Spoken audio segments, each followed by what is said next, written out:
एक श्रीरामपुर नाम के गांव में विश्वास नाम का टीचर रहा करता था।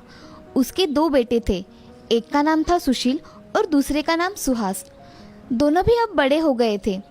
उनकी माँ दिन भर घर के काम करके बच्चों की तरफ ध्यान दिया करती थी। एक दिन शीला नदी पर कपड़े धोने के लिए जाती है, तभी वहाँ पैर फिसलने की वजह से गिर के शीला की कमर में मोच आ जाती है। उससे उठकर बैठना भी मुश्किल हो जाता है। एक दिन शीला अपने पति से, अजी मैं सोच रही हूँ कि सुशील की शादी कर दी जाए, इससे घर को संभालने के लिए कोई आ जाएगी। हाँ शीला, तुम सही कह रही हो, मगर इस बारे में मुझे सुशील से बात करनी पड़ेगी। मैं देखता हूँ, तुम चिंता मत करो। तभी सुशील घर आता है। सुशील अपनी माँ से, क्या बातें शुरू थी मेरे बारे में? मैं आया तो अचानक बंद हो गई। सुशील बेटा, अब तुम्हारी माँ से घर का काम नहीं होता और अब तुम्हारी शादी की भी उम्र हो गई है, तो क्यों ना तुम शादी कर लो। जैसा आप ठीक समझो पिताजी, आपने सोचा है तो ठीक ही होगा। ऐसा कहकर विश्वास भी उसके काम पर लग जाता है। कुछ दिनों बाद विश्वास एक अच्छी लड़की ढूंढकर उससे सुशील की शादी करवा देता है। सुशील और सुहानी बहुत खुश रहा करते थे। उनकी गृहस्थी बहुत अच्छे से चल रही थी। 2 महीनों बाद मास्टर विश्वास रिटायर्ड हो गए थे। अब वो दिन भर घर पर ही रहा करते थे। शीला और विश्वास दिन भर बातें करते और अपने नए बहू के साथ अपना समय बिताते थे। एक दिन विश्वास को हार्ट अटैक आकर उनकी मौत हो जाती है। उनके बाद घर में बड़ा बेटा सुशील और छोटा बेटा सुहास अपनी माँ के साथ रहा करते थे। अब सुशील की पत्नी सुहानी कोई भी काम ढंग से ना हो तो सास और देवर को बोल लगाया करती थी। एक दिन बहुत सारा खाना घर में बच जाता है। सास ने खाने से मना कर दिया। तब सुहानी ने, बहू मुझसे ये खाना नहीं खाया जाएगा। हाँ, यहाँ कौन सी मेहनत करनी पड़ती है। भाभी, माँ को कुछ मत कहो, वह खाना कल का है, उसकी तबीयत के लिए वह ठीक नहीं है। अरे यहाँ क्या सब फोकट में आता है? तुम्हें क्या मेहनत करनी पड़ती है? हाँ भाभी, ये सब पता है, मगर मेरी पढ़ाई खत्म हो जाने के बाद मैं भी काम करूँगा, तो आपको ये बोलने की नौबत नहीं आएगी। तेवर तो देखो, मुझसे आवाज ऊपर करके बात करते हैं। तुम रुको, मैं तुम्हारे भैया से बात करके इस समस्या का समाधान निकालती हूँ। मैं ये हर रोज के किटकिट से परेशान हो गई हूँ। सुहानी गुस्से से अपने कमरे में चली जाती है। अगले दिन वो अपने पति से घर के बंटवारे के बारे में बोलती है। अजय, मैं अब इस घर में नहीं रह सकती, मुझे मेरे हक का घर चाहिए। अरे सुहानी, तुम्हें आज अचानक क्या हो गया है? कुछ हुआ होगा तो बैठकर समस्या का हल निकालते हैं।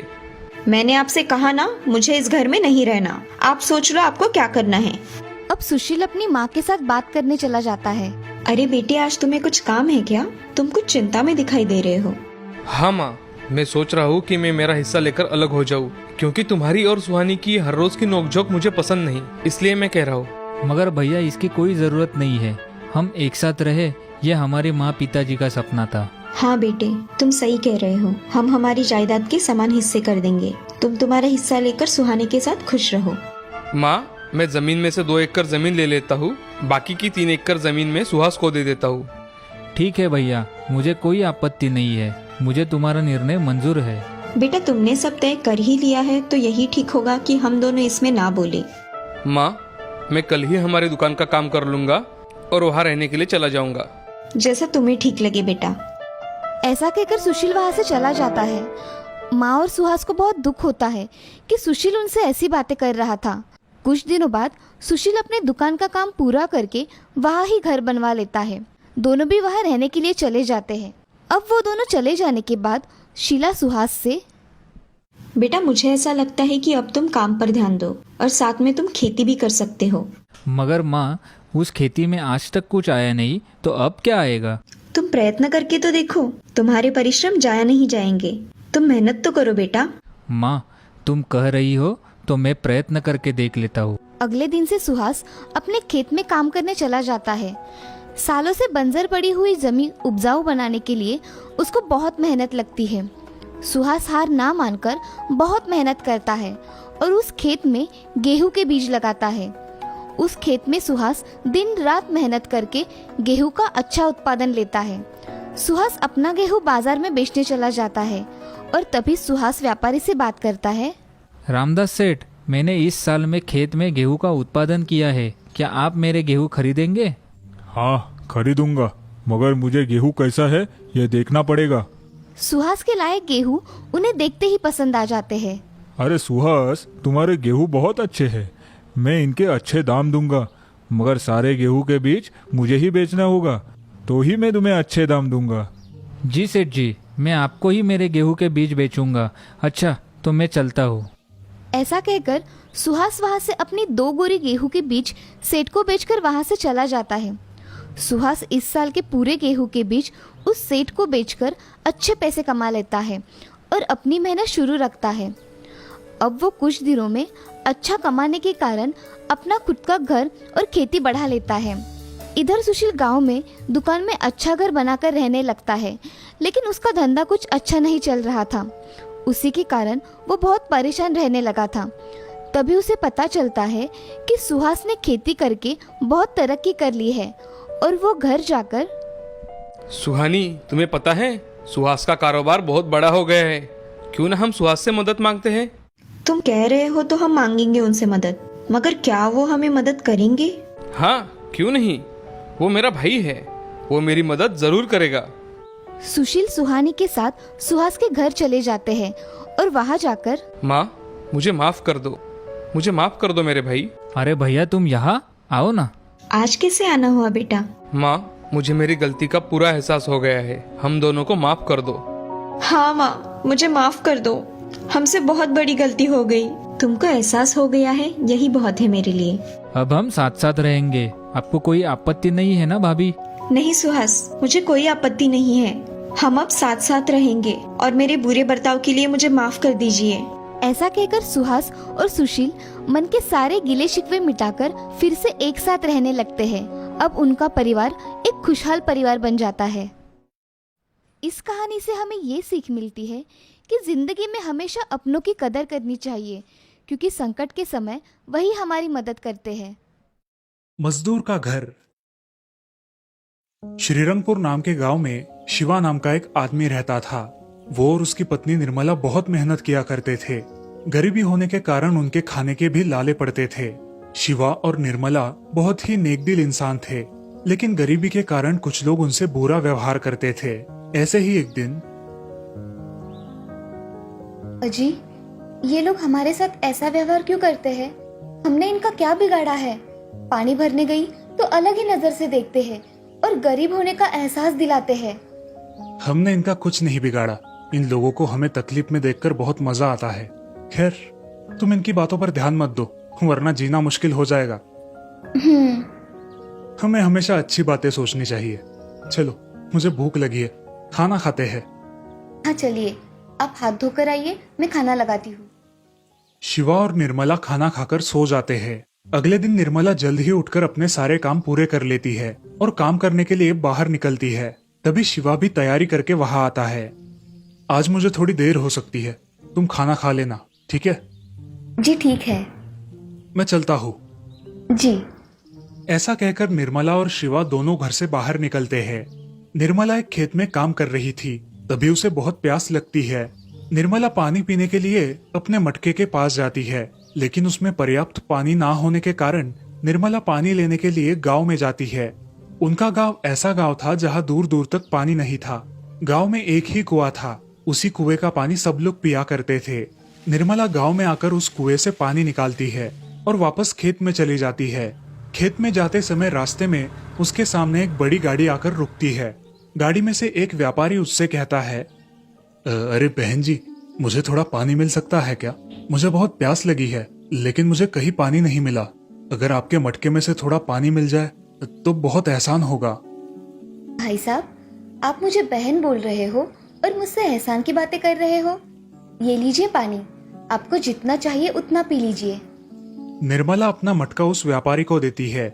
व्यापारी मटके से पानी पीकर बहुत संतुष्ट होता है।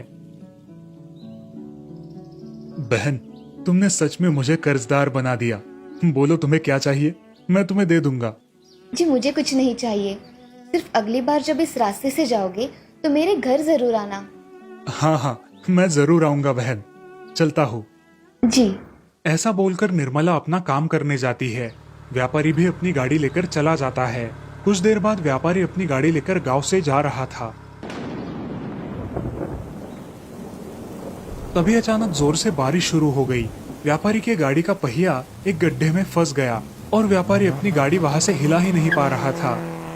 हाय रे मेरी किस्मत, आज ही गाड़ी का पहिया अटकना था। व्यापारी मदद के लिए इधर उधर देखता है। उसकी नजर कुछ गांव वालों पर पड़ती है। वो उनसे मदद मांगता है। भाइयों, मुझे आपकी कुछ मदद चाहिए। मेरी गाड़ी का पहिया यहाँ फंस गया है, आप मेरी मदद करोगे?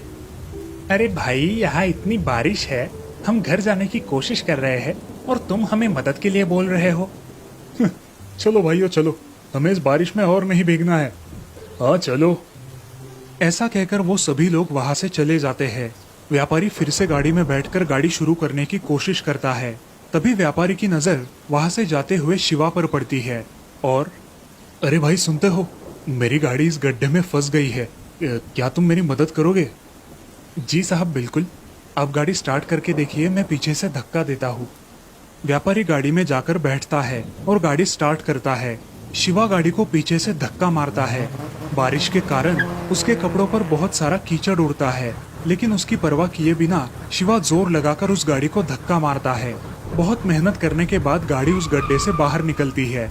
व्यापारी गाड़ी थोड़ा आगे लेकर जाता है और गाड़ी थमाकर गाड़ी से उतरकर शिवा से बात करता है।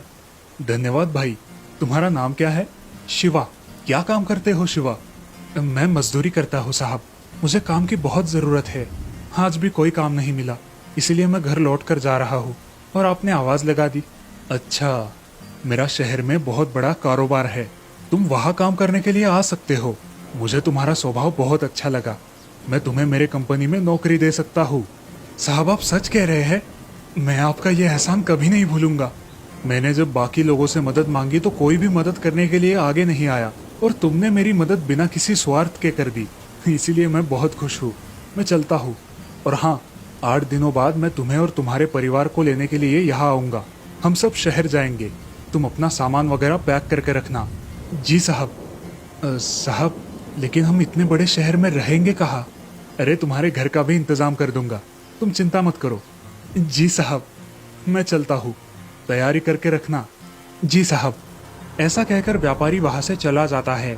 शिवा भी अपने घर आता है।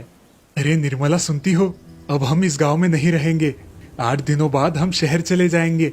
मुझे एक बहुत बड़े साहब ने उनके कंपनी में काम दिया है। आप सच कह रहे हो? ये तो बड़ी खुशी की बात है। हाँ निर्मला, वो मालिक बहुत ही दयालु थे, वो हमें रहने के लिए घर भी देने वाले हैं। अब हम यहाँ नहीं रहेंगे, तुम सामान पैक करके रखना। जी ठीक है। ऐसा कहकर दोनों भी अपने अपने काम में लग जाते हैं। ऐसे ही कुछ दिन बीत जाते हैं और व्यापारी अपने कहे मुताबिक उन दोनों को लेने के लिए उस गांव में आता है। व्यापारी की आलीशान गाड़ी देखकर गांव वाले चकित हो जाते हैं। अरे इतनी बड़ी गाड़ी, और वो भी शिवा के घर के बाहर।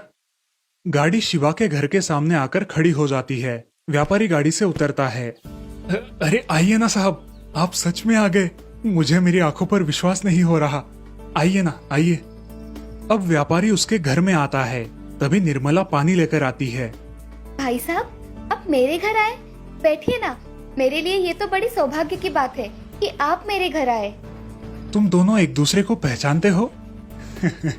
हम पहले भी मिले हैं, ये मेरी बहन है। जी भाई साहब को बहुत प्यास लगी थी, इसी वजह से मैंने उन्हें पानी पिलाया और तब से मैं इनकी बहन हो गई। अच्छा, ये तो बड़े आश्चर्य की बात है। शिवा और निर्मला व्यापारी की गाड़ी में बैठकर शहर चले जाते हैं। ये सब देखकर गांव वाले बहुत हैरान हो जाते हैं। जिस तरह से उन्होंने शिवा और निर्मला के साथ व्यवहार किया था, उसकी उन्हें शर्म आती है। वहाँ दूसरी तरफ व्यापारी दोनों को शहर लेकर गया। उस व्यापारी ने शिवा को अपनी एक कंपनी का मैनेजर बना दिया। ऐसे ही कुछ साल बीत गए। शिवा ने अपनी जिम्मेदारी बखूबी निभाई और अपनी ईमानदारी के जोर पर पूरे परिवार को एक खुशहाल जिंदगी प्रदान की। इस कहानी से हमें ये सीख मिलती है कि सच्चाई और ईमानदारी का फल हमेशा अच्छा ही होता है।